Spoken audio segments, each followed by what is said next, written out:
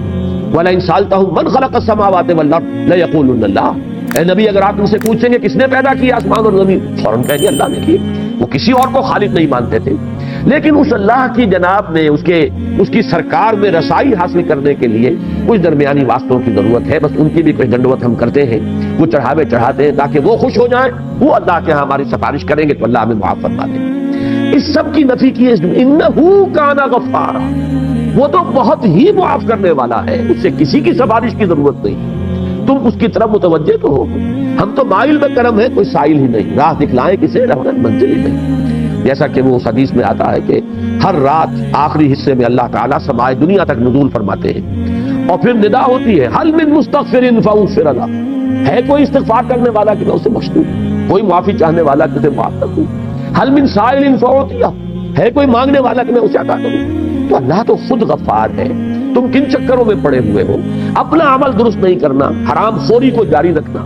اپنے غلط طرز عمل کو برقرار رکھنا اور تلاش کرنا ادھر ادھر کوئی سفارشی، کوئی ذرائع، کوئی وسائل، کوئی وسیلہ، تو یہ تمہاری اصل میں ساری کی ساری غلط فہمی ہے۔ وہ تو خود غفار ہے، بخشنے والا ہے، ذرا اس کی طرف خلوص قلب کے رجوع تو کرو۔ فَقُلْتُ اسْتَغْفِرُوا رَبَّكُمْ إِنَّهُ كَانَ غَفَّارًا، اس کے نتیجے میں کیا ہوگا؟ يُرْسِلِ السَّمَاءَ عَلَيْكُمْ مِدْرَارًا،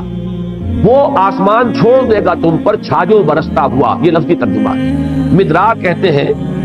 کثیر الدرور، جس میں کہ بڑی ہی یعنی قوت کے ساتھ، جس میں ہم اردو میں کہتے ہیں چھاجو بھی برس رہا ہے، چھاجو پانی برس رہا ہے، اور آسمان کو چھوڑ دے گا، یعنی گویا کہ بند ہے کوئی لگا ہوا،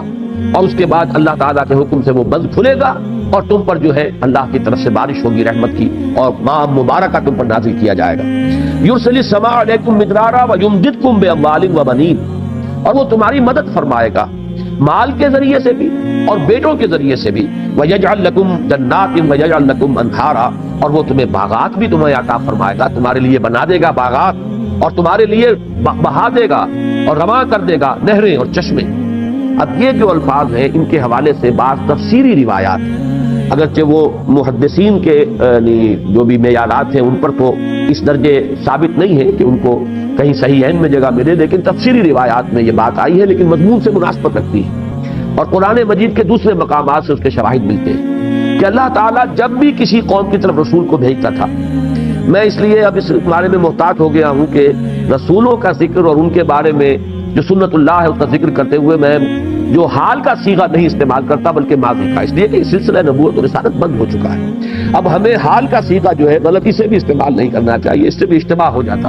کہ اللہ جب بھی رسول کو بھیجتا ہے اس کے ساتھ یہ قاعدہ قانون ہے، تو بھیجتا ہے نہیں، بھیجا کرتا تھا، اس کا سلسلہ جو ہے منقطع ہو چکا ہے۔ تو اللہ کا یہ قاعدہ رہا ہے، یہ سنت رہی ہے اللہ کی کہ جب بھی کسی قوم کی طرف کسی رسول کو وہ بھیجتا تھا تو اس قوم کو جھنجھوڑنے کے لیے چھوٹے چھوٹے عذاب، کہیں قحط پڑ گیا ہے،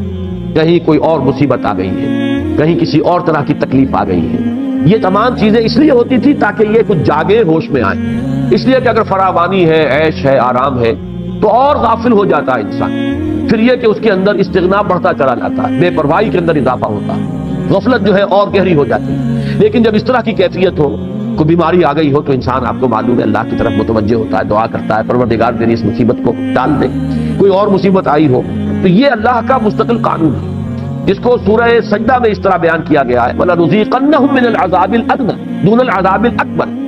ہم انہیں لازماً چکھائیں گے مزہ چھوٹے چھوٹے عذابوں کا اس بڑے عذاب سے پہلے۔ وہ بڑا عذاب کون سا ہے؟ جبکہ کسی قوم کو بالکل ختم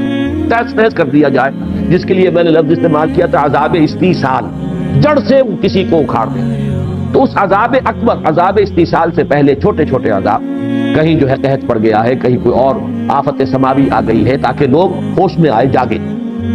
تو یہ روایات میں آتا ہے کہ حضرت نوح علیہ السلام کے زمانے میں بھی جبکہ ان کی قوم جو ہے اعراض اور انکار پر اصرار کر رہی تھی، سواد والا اصرار، تو ان پر بھی قحط آیا بہت شدید، اور اچانک ان کے ہاں بچوں کی پیدائش کا سلسلہ بھی رک گیا۔ معلوم ہوتا ہے جیسے پوری قوم بند ہو گئی، گویا کہ نسل ختم ہوا چاہتی ہے۔ یہ 40 برس کا عادت آیا ہے کہ مسلسل نہ کسی بچے کی پیدائش ہو رہی ہے کسی گھر میں، اور بارش نہیں برس رہی ہے، شدید قسم کا ان کے اوپر جو ہے قحط کا عالم ہو گیا۔ اس میں کچھ یعنی معلوم ہوتا ہے کہ ان روایات کے ساتھ ان الفاظ کی مناسبت ہے. فَقُلْتُ اسْتَغْفِرُوا رَبَّكُمْ، میں نے ان سے کہا استغفار کرو اپنے رب سے. اور اسی کے حوالے سے میں نے عرض کیا تھا حضرت عمر کا وہ واقعہ کہ انہوں نے بارش کی دعا نہیں کی، استغفار کیا. جب لوگوں نے کہا کہ آپ آیتوں سے بارش کی دعا کریں تو آپ نے فرمایا استغفار ہی تو ہے، اور یہی آیت پیش کی کہ در حقیقت یہ جو ہمارے گناہ ہیں، ہماری خطائیں ہیں، کوتاہیاں ہیں، وہی تو روک بن جاتی ہیں اللہ تعالیٰ کی رحمت کے راستے میں. اگر اللہ بخش دے ان گناہوں کو تو گویا کہ وہ راستہ جو رحمت کا وہ کھل جائے گا اور پھر ہمیں اللہ تعالیٰ ہماری تمام ضرورت کی چیزیں بہت پہنچائے گی. تو فرمایا فَقُلْتُ اسْتَغْفِرُوا رَبَّكُمْ إِنَّهُ كَانَ غَفَّارًا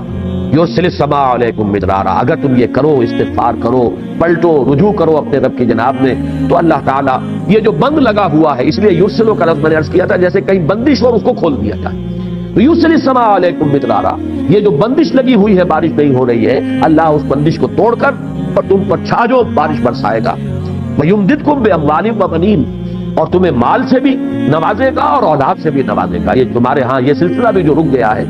اس کے بھی اللہ تعالیٰ جو ہے اس سلسلے کو جاری فرمائے گا. وَيَجْعَلْ لَكُمْ جَنَّاتٍ وَيَجْعَلْ لَكُمْ أَنْهَارًا، اور تمہارے لیے باغات بھی بنا دے گا اور نہریں اور چشمے رواں کر دے گا. مَا لَكُمْ لَا تَرْجُونَ لِلَّهِ وَقَارًا. اب جو انداز ہے وہ تشویق کا، ترغیب کا، بڑی ہی دل سوزی کے ساتھ ان کو بلانے کا، یہ آیت جو ہے اس میں جلالی انداز. مَا لَكُمْ لَا تَرْجُونَ لِلَّهِ وَقَارًا، تمہیں کیا ہو گیا؟ تم اللہ تعالیٰ کے جلال کا کوئی اندیشہ نہیں رکھتے؟ اللہ تعالیٰ کی غیرت کہیں جوش میں نہ آ جائے. تم جس طریقے سے اکڑ رہے ہو، جس طریقے سے استکبار کر رہے ہو، جس طرح میری دعوت کو رد کر رہے ہو، اعراض کر رہے ہو، تمہیں کوئی اندیشہ نہیں رہا کہ اللہ تعالیٰ جہاں رؤوف ہے، ودود ہے، رحیم ہے، وہیں پھر ذوالانتقام بھی ہے. شدید الانتقام، بہت سخت انتقام لینے والا، سخت سزا دینے والا، شدید العقاب. تو یہاں وقارا، اللہ کی شان جلالی، اللہ کی عظمت کا ظہور نہ ہو جائے کہیں، اور اللہ تعالیٰ کی وہ غیرت جو ہے وہ کہیں جوش میں نہ آ جائے کہ جس کے نتیجے میں تمہیں نسیم منسیہ کر دیا جائے. مَا لَكُمْ لَا تَرْجُونَ لِلَّهِ وَقَارًا، تمہیں کوئی اندیشہ نہیں رہا، تمہیں کوئی خیال نہیں، تمہیں کوئی گمان نہیں رہا، تمہیں کوئی توقع نہیں ہے کہ اللہ تعالیٰ کا جلال جو ہے کہیں وہ ظاہر نہ ہو جائے. وَقَدْ خَلَقَكُمْ أَطْوَارًا، حالانکہ اس نے تمہیں پیدا فرمایا ہے جیسے کہ تم جانتے ہو کہ ایک کیفیت کے بعد دوسری، دوسری کے بعد تیسری، جیسے کہ سورہ حج میں اور سورہ مومنون میں آیا ہے. وَلَقَدْ خَلَقْنَا الْإِنسَانَ مِنْ سُلَالَةٍ مِنْ طِينٍ ثُمَّ جَعَلْنَاهُ نُطْفَةً فِي قَرَارٍ مَكِينٍ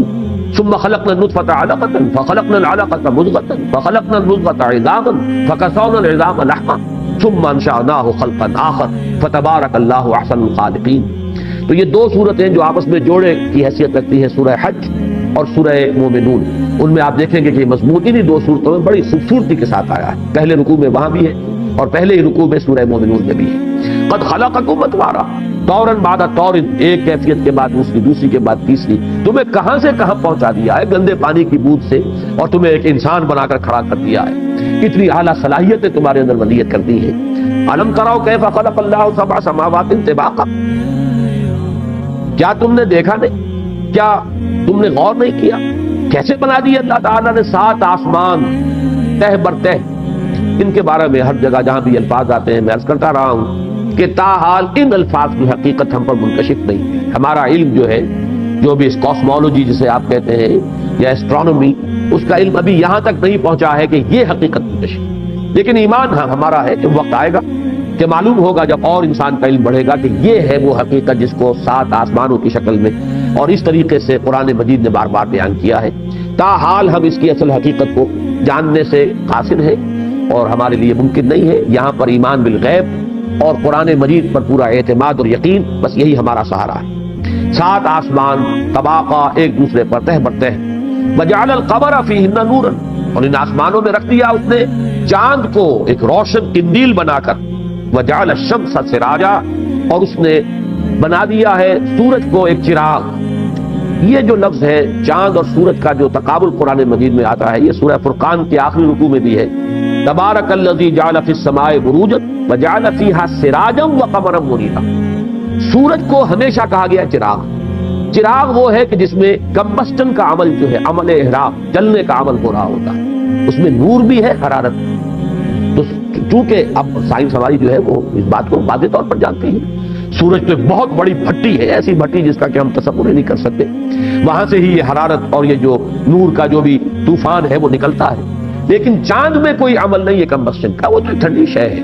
اس کے اندر جو روشنی ہے وہ بھی ریفلیکٹ ہو رہی ہے سورج کی روشنی، اس کے اندر اپنی روشنی بھی نہیں ہے۔ تو چاند اور سورج کے مابین جو فرق ہے قرآن مجید نے اس کو بڑے نمایاں انداز میں چاند کو کہا ہے وہ منور ہے، منیر ہے، روشن ہے، لیکن سورج جو ہے وہ چراغ ہے جس میں کہ کوئی شے جل رہی ہے۔ صرف فرق یہ ہے کہ آپ کے چراغ میں کوئی مٹی کا تیل جل رہا ہے لالٹین میں، یا چراغ کے اندر کڑوا تیل جل رہا ہے، اور وہاں کیا چل رہا ہے اس کا آپ اندازہ نہیں کر سکتے کہ اس کی کتنی حرارت ہے اور کتنی اس کے اندر طوفانی جو ہے وہ عمل احراق جو ہے کس کیفیت میں ہے۔ لیکن بہرحال جہاں تک دو الفاظ کا تعلق ہے وہ صحیح منطبق ہوتے ہیں۔ وجعل القمر فیہن نور، اور اس نے ان آسمانوں کے اندر یہ ایک قندیل روشن کر دی ہے یہ چاند کی، وجعل الشمس سراجا، اور سورج کو بنا دیا ہے چراغ، واللہ انبتکم من الارض نباتا، اور اللہ نے تمہیں اگایا ہے زمین سے جیسے کہ اگایا جاتا ہے۔ یہ آیت اس سورہ مبارکہ کی یہ ذرا ایسی ہے کہ جس کے بارے میں تفصیلاً غور کرنے کی ضرورت ہے۔ باقی مضامین تو قرآن مجید کے اکثر و بیشتر وہ مضامین ہیں کہ جو بار بار تکرار کے ساتھ آتے ہیں، لیکن یہ الفاظ بڑے غیر معمولی ہیں، اور اس انداز میں میرے علم میں نہیں ہے کہ کسی اور جگہ یہ انداز جو ہے انسان کی تخلیق کے ضمن میں یہ اسلوب اختیار کیا گیا ہو یا اس سے کوئی ملتا جلتا اسلوب ہو۔ واللہ انبتکم من الارض نباتا، اللہ نے تو تمہیں اگایا ہے زمین سے جیسے اگایا جاتا ہے۔ اب اس میں ایک تو وہ لوگ کہ جن کا رجحان ہے کہ ایولیوشن جو ہے ڈارون کا نظریہ ارتقاء کے نام سے وہ معروف ہے، لیکن اصل میں اس کے دو حصے کیے جانے چاہیے، ایک ہے نظریہ ارتقاء، ایک ہے ڈارون کا نظریہ ارتقاء۔ ان دونوں میں بڑا فرق ہے۔ جہاں تک ارتقاء کا تعلق ہے وہ تو ہمارے علماء اور ہمارے مفکرین نے بہت پہلے اس کے بارے میں گفتگو کی۔ ابن مسکوہ ہو، مولانا روم ہو، بڑی صراحت کے ساتھ انہوں نے ارتقاء کا ذکر کیا ہے کہ اس کائنات کا تدریجاً یوں ارتقاء ہوا ہے، اور پھر یہ جمادات سے پھر نباتات، اور نباتات سے حیوانات، اور حیوانات سے انسان کی تخلیق جو ہے تدریجاً ہوئی ہے۔ تو ارتقاء کے ماننے والے تو بہت لوگ ہیں۔ ڈارون کا نظریہ ارتقاء در حقیقت وہ ارتقاء کی جو میکینزم ہے، اس کی جو شکل ہے، جو اس کا پروسیس بنتا ہے، اس کی توجیہ اس نے اس کو بیان کیا ہے دو اصطلاحات کے حوالے سے۔ ایک تو اسٹرگل فار ایگزسٹنس اور ایڈیپٹیشن، کہ تمام اس دنیا کے اندر حیوانات کے مابین ایک کشمکش جاری ہے اپنے آپ کو برقرار رکھنے کے لیے، چیزیں کم ہیں، کمپٹیشن بہت ہے، تو جو بھی ان میں سے سروائیول آف دی فٹسٹ، جو اس میں سے نہایت فٹ ہوگا وہی سروائیو کرے گا، باقی ختم ہو جائے گا۔ تو حالات جب بدلتے ہیں تو جو اپنے اندر حالات کے ساتھ سازگاری پیدا کر کے اور اپنے وجود کو مناسب بنا لیتا ہے بدلے ہوئے حالات کے، وہ بچ جاتا ہے، باقی جس کے اندر یہ ایڈیپٹیشن کی صلاحیت نہیں ہے وہ ختم ہوتا ہے۔ تو struggle for existence, survival of the fittest, اور ایڈیپٹیشن کے ذریعے سے نئے جو وہ اپنے اوصاف پیدا کرتا ہے وہ جاندار اپنے اندر ماحول کے ساتھ سازگاری اختیار کرنے کے لیے، یہ تھوڑے تھوڑے بڑھتے چلے جاتے ہیں اور نسل منتقل ہوتے ہیں، یہاں تک کہ ان کے اندر اتنی بڑی تبدیلی ہو جاتی ہے کہ ایک بالکل نئی نوع وجود میں آ جائے۔ یہ در حقیقت اس کا فلسفہ یہ ہے کہ اس نے توجیہ کی ہے ایولیوشن کی، لیکن یہ وہ شے ہے کہ جسے آج تک ثابت نہیں کیا جا سکتا۔ اس لیے کہ سائنس میں تو آپ کو معلوم ہے اصول یہ ہے کہ جو آپ کا ہائپوتھیسس ہے، جو آپ کا نظریہ ہے، اس نظریے میں جو چیز بنیادی ہے اسے آپ ایکسپیریمنٹ سے ثابت کر دیجیے، تب اب وہ ایک ثابت شدہ حقیقت مانا جائے گا۔ لیکن اگر اس کو آپ ثابت نہیں کر سکتے تو اسپیکولیشن ہے، ایک نظریہ ہے، نظریے کی حیثیت سے برقرار رہے گا، لیکن یہ کہ اس کو لوگ رد بھی کریں گے۔ چنانچہ ڈارون کا نظریہ جو ہے وہ خود بایولوجی کے میدان میں رد کیا گیا ہے، اور بہت سے دوسرے متبادل جو ہے نظریات پیش کیے گئے، اس لیے کہ یہ ثابت نہیں ہو سکا کہ ایکوائرڈ کریکٹر جو ہوتا ہے، کوئی حیوان اپنے اندر جو نئی چیز پیدا کرتا ہے وہ آیا نسلاً منتقل ہو سکتی ہے، وہ آگے نسلاً منتقل نہیں ہوتی، وہ اس انڈیویجول تک رہ جاتی ہے، بات آگے نسلاً منتقل نہیں ہوتی۔ اگر تو یہ ثابت کر دیا جائے ایکسپیریمنٹیشن سے کہ منتقل ہو سکتی ہے، تب تو ڈارون کا جو یہ نظریہ ہے یہ گویا کہ ثابت ہو جائے گا، لیکن جب تک اس کو اسٹیبلش نہ کیا جائے تجربے سے، اس وقت تک وہ نظریہ محض ایک نظریہ ہے۔ لیکن اصل شے اس کو علیحدہ رکھ لیجیے، میرے نزدیک چونکہ میرا رجحان ہے اس بات کی طرف کہ میں ارتقاء کو ماننے والوں میں سے ہوں، اور ارتقاء کے اندر میرے نزدیک جو شے تبدیلی پیدا کرتی ہے وہ امر اللہ ہے، کن فیکون۔ اللہ تعالیٰ تدریجاً ایک کے بعد دوسری، دوسری کے بعد تیسری، ایک سے دوسری جو نوع پیدا کر رہا ہے، اس میں یہ نہیں ہوتا ہے کہ ایکوائرڈ کریکٹر جو ہے خود بخود ٹرانسمٹ ہو جائیں، بلکہ اس کے اندر تبدیلی ہر مرحلے پر لفظ کن کے ذریعے سے، اللہ کے امر کے ذریعے سے وہ تبدیلی آتی ہے۔ اس بات کو اگر سمجھ لیا جائے، اس کو مان لیا جائے، تو پھر نظریہ ارتقاء کے اندر نہ کوئی کفر رہا نہ کوئی شرک رہا،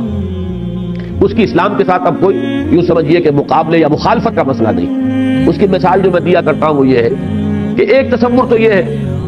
کہ کوئی اوپر سے کوئی دیوتا ہے یا دیوی ہے یا اللہ ہے، کوئی چھاج ہے اس میں سے وہ پانی برسا رہا ہے، ایک یہ تصور ہو سکتا ہے، توہماتی تصور۔ ایک تصور یہ ہے کہ نہیں صاحب، یہ تو ہم نے جان لیا، ہمیں معلوم ہو گیا بارش کیسے برستی ہے، وہ تو سمندر سے بخارات اٹھتے ہیں، پھر وہ اوپر جاتے ہیں، ٹھنڈے ہو جاتے ہیں، تو وہ پھر بادلوں کی شکل اختیار کرتے ہیں، پھر ہوائیں ان کو لے کر دور دراز جگہ پر جاتی ہیں، پھر وہ کہیں پہاڑوں سے ٹکراتے ہیں یا کوئی اور ایٹماسفیرک کنڈیشنز کی تبدیلی کی وجہ سے وہ بارش کی شکل میں یا برف کی شکل میں زمین پر آ جاتے ہیں۔ یہ ایک سائیکل ہے۔ پھر وہ برف پگھلتی ہے یا بارش پانی کا جو ہے وہ آتا ہے، وہ فضا کو دھوتا ہوا اور زمین کے مختلف ندیوں نالوں میں سے ہوتا ہوا پھر اور دریاؤں سے ہوتا پھر سمندر میں پہنچ جاتا ہے۔ یہ تو ایک سرکل ہے، یہ ایک سرکل ہے جو چل رہا ہے، واٹر سائیکل۔ اب یہ کہ اگر تو آپ یہ سمجھے کہ یہ خود بخود ہو رہا تو یہ کفر ہوگا۔ اگر آپ یہ کہیں کہ یہ سب کچھ اللہ کر رہا ہے، یہ اس میں رب سے ہے، یہ قانون اللہ کا بنایا ہوا ہے، تو اس قانون کو مان کر اس کے معنی نفی نہیں ہو جائیں گے اللہ کی قدرت کے یا اللہ کی الوہیت کے یا اللہ کی حاکمیت کے، بلکہ اللہ نے یہ قاعدہ بنایا، اللہ نے یہ قانون بنایا۔ اسی طرح ارتقاء میں اگر حکم خداوندی، اذن خداوندی کو آخری فیصلہ کن بات مانی جائے تو پھر اس کے بعد اس میں کوئی کفر یا الحاد نہیں ہے۔ لیکن اگر یہ سمجھا جائے کہ یہ آٹومیٹک خود بخود اس طریقے سے ہو رہا ہے جیسے کہ ڈارون نے کہا، تو یقیناً پھر وہ مذہب سے اور مذہب کی تعلیمات سے بہت دور لے جاتا ہے انسان کو۔ اور آج مغرب میں سب سے بڑا المیہ یہی ہے۔ در حقیقت مذہب سے سب سے زیادہ دور کرنے والی شے سائنس کے میدان میں یہ نظریہ ارتقاء ہے، اور دوسری شے نہیں ہے۔ فزکس کے میدان میں کوئی شے ایسی نہیں ہے کہ جو مذہب سے آپ کو دور لے جانے والی۔ کیمسٹری کے میدان میں کوئی شے ایسی نہیں ہے جو ٹکراتی ہو مذہب کے ساتھ۔ یہ صرف یہی معاملہ ہے کہ ڈارون کے نظریہ ارتقاء نے جو توجیہ پیش کی ہے اس کے نتیجے میں الحاد اور کفر جو ہے وہ خود بخود ذہنوں کے اندر بیٹھ جاتا ہے۔ امریکہ جیسے ملک کے اندر ایک بڑا اسٹرانگ ریزنٹمنٹ ہے کہ تم ہائی اسکول کے لیول پر نظریہ ارتقاء پڑھا دیتے ہو ہمارے بچوں کو، نتیجتاً مذہب کی کوئی بنیادی ان کے ذہن میں نہیں رہتی، اس کی بنیاد ہی ختم ہو جاتی ہے۔ لہذا وہاں ہمیشہ کنٹروورسی چلتی رہتی ہے کہ جو لوگ بھی کچھ مذہبی مزاج کے وہ کہتے ہیں کہ نظریہ ارتقاء ہائی اسکول لیول پر نہ پڑھایا جائے، یہ ابھی کچا ذہن ہوتا ہے، اور ہائی اسکول وہاں پر ہوتا ہے وہ 12 سال والا۔ تو یہ جو ایف اے یوں سمجھیے، آج کل ہمارے ابھی فیصلہ ہو گیا کہ تمام ہائی اسکول جو ہیں وہ ایف اے تک ان کو اپ گریڈ کر دیا جائے گا، تو وہاں پر پہلے ہی سے ایسا ہے۔ یہ جو ذہن ہے ابھی پختہ تو ہوتا نہیں اور بہت ریسیپٹیو ہوتا ہے، جو چیز آتی ہے ذہن میں بیٹھ جاتی ہے۔ اس مرحلے پر تم پڑھاتے ہو تو وہ تو اسے سمجھتا ہے کہ بس یہی واقعہ ہے اور ایمان لے آتا ہے، اور جس نے اس چیز کو اس شکل میں مان لیا اب اس کے لیے دین اور آخرت اور اللہ اور خدا اور یہ سب تمام چیزیں جو ہے وہ بالکل یوں سمجھیے کہ irrelevant ہو جاتی ہیں، ان کا کوئی بحث کا موقع نہیں۔ تو یہ تصور ذہن میں رکھے۔ باقی اس آیت کے اندر ایک نقشہ ہے، دیکھیے پودا، پلانٹ اور کوئی حیوان، اس میں فرق کیا ہے؟ باقی سارا میکینزم وہی ہے۔ پلانٹ جو ہے وہ گویا کہ گڑا ہوا ہے، زمین میں وہ ہل نہیں رہا، یہ تو سارا میکینزم۔ بایولوجی آپ کو معلوم ہے، بایولوجی جو علم الحیات 2 حصوں میں تقسیم کرے گا، زوالوجی اور باٹنی۔ وہ علم نباتات ہے، یہ علم الحیوانات ہے، دونوں کو گروپ کرتے ہیں بایولوجی کے اندر کہ لائف اس میں بھی ہے، لائف اس میں بھی ہے۔ لیکن یہ پودا جو ہے یہ گڑا ہوا ہے ایک جگہ، جبکہ حیوان چل رہا، باقی تو ساری فزیولوجی وہی کی وہ ہے۔ اس اعتبار سے اس کے اندر انبتکم من الارض نباتا ایک گویا کہ اشارہ ضرور موجود ہے کہ اس طریقے سے تدریجاً ارتقاء ہو کر انسان تک یہ عمل جو ہے تخلیق انسان تک پہنچا ہے۔ اور اگر اس طرف ذہن نہ آئے یا آدمی نہ چاہے اس انداز میں سوچنا، تب بھی ایک مفہوم موجود ہے، اور اس کا تقابل ہوگا آگے جو آیت آ رہی ہے کہ بعث بعد الموت میں تو اللہ تعالیٰ تمہیں قبر سے نکال لے گا جیسے نکالا جاتا ہے۔ وہاں یہ نہیں ہوگا کہ پھر بچے کی شکل میں کوئی آئے، پھر اس کی تدریجاً ترقی ہو، جیسے پودا ہے بڑھ رہا ہے، بڑھتا چلا جا رہا ہے، ابھی وہ صرف 2 پتیاں تھی، پھر آگے بڑھا، پھر آگے بڑھا، پھر تناور درخت بنا۔ اسی طریقے سے انسان کا بچہ ہے، وہ پیدا ہوا تو بہت ہی یوں سمجھیے کہ عاجز اور لاچار، بڑی مشکل سے تو وہ کھڑا ہونا سیکھتا ہے، پھر وہ بڑھتا ہے، اس کا قد جو ہے اونچا ہوتا چلا جاتا ہے۔ یہ اس تخلیق اول میں تو ایسا ہے، واللہ انبتکم من الارض نباتا۔ یہاں تو تم جیسے پودا اوپر پروان چڑھتا ہے اور اوپر جاتا ہے، ایسے ہی تم نے بھی 20 سال لیے ہیں اپنے اس قد تک پہنچنے میں یا اپنے اس جسم کی اس پختگی کو پہنچنے میں، لیکن قیامت کے دن بعث بعد الموت جب ہوگا تو وہ تو اللہ نکال لے گا، یخرجکم اخراجا۔ پھر وہاں جو ہے انبتکم نباتا والی بات نہیں ہوگی، پھر یہ وقت جو ہے اس میں نہیں لگے گا تمہاری اپنی اس پوری جو شخصیت ہے اس تک پہنچنے کے لیے۔ تو اس کے تقابل کے لیے بھی یہ لفظ جو ہے بہت ہی مناسب ہے کہ تمہیں یہاں تو اس نے اگایا ہے جیسے اگایا جاتا ہے، جیسے پیڑ تدریجاً بڑھتا ہے ایسے ہی تم بھی بڑھے ہو، لیکن یہ ہے کہ وہاں جب معاملہ ہوگا تو اس کے لیے الفاظ بعد میں آ رہے ہیں۔ بہرحال اس میں ایک اشارہ موجود ہے اس ارتقاء کی طرف بھی، ایک تو ہے ایک فرد کا پودے کی طرح آگے بڑھنا، ایک ہے اس پوری جو حیواناتی کنگڈم ہے، اینیمل کنگڈم، اس کے اندر تدریجاً ارتقا ہوتے ہوئے. اور عجیب بات یہ ہے کہ یہ بایولوجی میں بھی اس کو کہا جاتا ہے ٹری آف ایوولوشن. یہ درخت ہے ارتقا کا، اور اس ٹری آف ایوولوشن کے ٹاپ پر ہومو سیپینس. ہومو سیپینس جو ہے وہ انسان کا بایولوجیکل نیم ہے. Homo sapiens stands at the top of that evolution tree. تو وہاں بھی ایک تصور جو ہے وہ درخت سے کر دیا جاتا ہے، اس میں سے شاخیں نکلتی ہیں درخت میں سے. تو مختلف مراحل پر مختلف اسپیشیز جو ہے علیحدہ ہوتی چلی گئی، لیکن درخت جو ہے ابھی بڑھتا چلا جا رہا ہے یہاں تک کہ اس کے ٹاپ پر ہومو سیپینس آیا. تو واللہ انبتکم من الارض نباتا، اس میں وہ رنگ بھی موجود ہے. اور یہ کہ عام معنی میں یہ بھی کہ جس طرح پودا تدریجاً بڑھتا ہے، بلند سے بلند تر ہوتا ہے یہاں تک کہ اپنی وہ جو پوری اس کی ہے اونچائی وہاں تک پہنچ جاتا ہے، اسی طرح تمہیں بھی اللہ نے اسی طرح اگایا ہے. فرق صرف یہ ہے کہ تم چلتے پھرتے اگے ہو، بڑھے ہو، اور وہ پودا جو ہے وہ ایک جگہ پر گڑا ہوا جو ہے وہ بڑھتا ہے، اور اس کے سوا کوئی فرق نہیں. واللہ انبتکم من الارض نباتا ثم یعیدکم فیہا، پھر وہ تمہیں اس کے اندر دوبارہ لے جائے گا. وَيُخْرِجُكُمْ إِخْرَاجًا، اور تمہیں نکال لے گا جیسے نکالا جاتا. یہ گویا کہ ایسے جیسے کسی جگہ پر صندوق میں کوئی چیز رکھی ہوئی اور نکالی، اب اس میں کوئی ارتقاء وغیرہ کا مسئلہ نہیں ہے. وہ جو باعث بعد الموت ہے وہ دفعتاً ہے، وہ اچانک ہوگی. اس کے اندر یہ ارتقائی عمل نہیں ہوگا، نہ وہ ارتقاء لمبا عمل، اور نہ یہ ایک فرد کا ارتقاء جو ہو رہا ہے کہ وہ اتنا وقت لیتا ہے اپنی قوت اور شدت کو پہنچنے میں. وہ نہیں، وہ یخرجکم اخراجا، تمہیں وہاں سے نکال لے گا جیسے نکالا جاتا ہے. جیسے کوئی چیز بنی بنائی کہیں موجود ہے اور وہاں آپ نے ہاتھ ڈالا اور نکال لیا، ایسے ہی اللہ تعالیٰ تمہیں اس زمین سے دوبارہ نکال دے گا. واللہ انبتکم من الارض نباتا ثم یعیدکم فیہا ویخرجکم اخراجا واللہ جعل لکم الارض بساطا، اور اللہ تعالیٰ نے تمہارے لیے زمین کو ایک فرش بنا دیا ہے، بچھونا بنا دیا ہے. اس میں تمہارے لیے ساری چیزیں، تمہاری آسائش کی، آرام کی، تمہاری ساری ضروریات. آج کل تو آپ نے سنا ہوگا ایسے بیڈز بنتے ہیں، ان کے $10,000 اس کی ایک بیڈ کی قیمت ہوتی ہے کہ اسی میں سب کچھ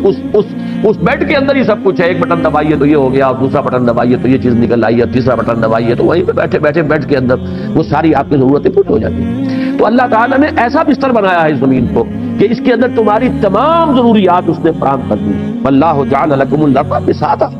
لتسلکوا منها سبلا فجاجا، تاکہ تم اس کے اندر چلو اور وہ راستے، تنگ راستے، فج کہتے ہیں گھاٹی کو، فج عمیق یہ لفظ آیا ہے سورہ حج میں بھی کہ دو پہاڑوں کے درمیان. اور خاص طور پر چونکہ مخاطب اول جو ہے قرآن مجید کے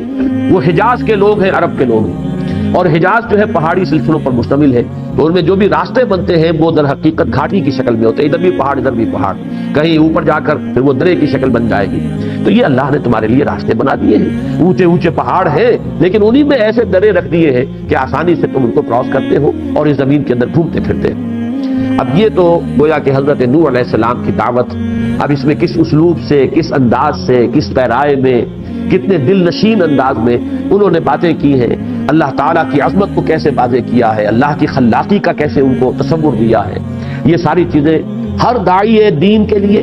جو بھی اللہ کی طرف لوگوں کو بلانا چاہتا ہو، داعی اللہ، اسے ایک ایک لفظ کو اچھی طرح سمجھنا چاہیے کہ یہ ایک گویا کہ کردار ہمارے سامنے آ رہا ہے، نمونے کا کردار. اور اسی میں یوں سمجھیے کہ حضور صلی اللہ علیہ وسلم کی شخصیت موجود ہے. اسی انداز میں حضور بلا رہے تھے. یہی مراحل تھے، پہلے وہ بالکل پرسنل کانٹیکٹ کے ذریعے سے دعوت، پھر اس کے بعد اعلان دعوت، لیکن اس کے بعد یہ کہ وہ سلسلہ جو ہے اسررت لہم اسرارا والا سلسلہ بھی جاری رہا اور یہ دعوت آگے بڑھی ہے.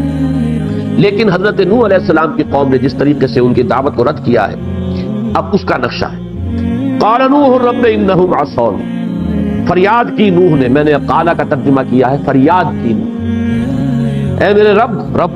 ربی کا در حقیقت یہ مخفف رب، اے میرے پروردگار، انہم عصون، انہوں نے میری نافرمانی کی ہے، میری بات ماننے سے انکار کیا، میری دعوت کو رد کر دیا ہے. واتبعوا من لم يزدہ مالہ وولدہ الا خسارا، اور انہوں نے پیروی کی ہے انہی لوگوں کی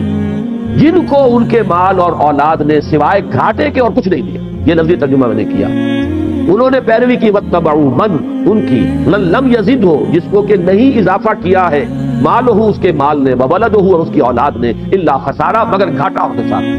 یعنی تو نے انہیں اولادوں سے نوازا، تو نے انہیں دولتیں دی، یہ جو سرداران قوم ہیں، لیکن ان کی اولاد اور مال کی وجہ سے سرکشی بڑھتی چلی گئی. بجائے اس کے کہ شکر کرتے تو شکر کرتے تو یہی مال و اولاد ان کے لیے خیر کا ذریعہ بن جاتا، لیکن انہوں نے چونکہ کفران نعمت کیا،